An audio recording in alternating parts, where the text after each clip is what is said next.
Alors pour conclure, face à tout ça, il semble y avoir de plus en plus de questionnements et de plus en plus de colère qui s'expriment.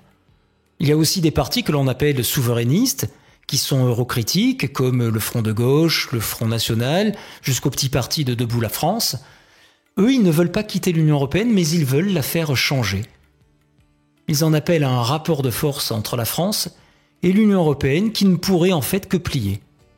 Mais il y a deux autres partis, le PRCF, communiste, et l'UPR, l'Union populaire républicaine, le plus gros et le plus actif, qui eux disent que c'est impossible. On ne peut pas changer une seule ligne des traités européens car nous sommes soumis à l'article 48 du TUE.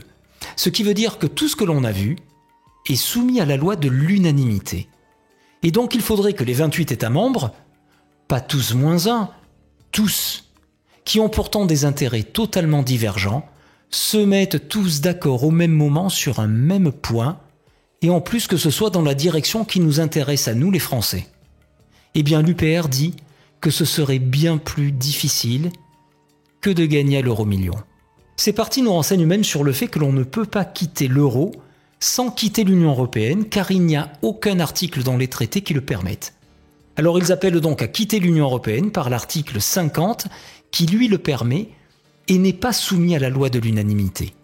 C'est pour eux le seul moyen pour que les Français retrouvent la liberté de choisir eux-mêmes leur destin collectif. Alors donc, que faire de toutes ces informations ? Eh bien, tout cela vous appartient. Pour ma part, j'aime à me rappeler ce que nous dit le grand psychologue en communication non violente, Thomas Dansbourg, lorsqu'il cite l'école de Palo Alto. Lorsqu'on fait ce qu'on a toujours fait, on obtient ce que l'on a toujours obtenu, comme pour mieux nous pousser à faire évoluer notre manière de penser.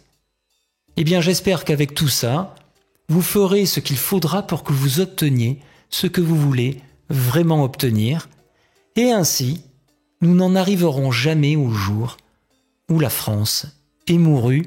Je vous remercie.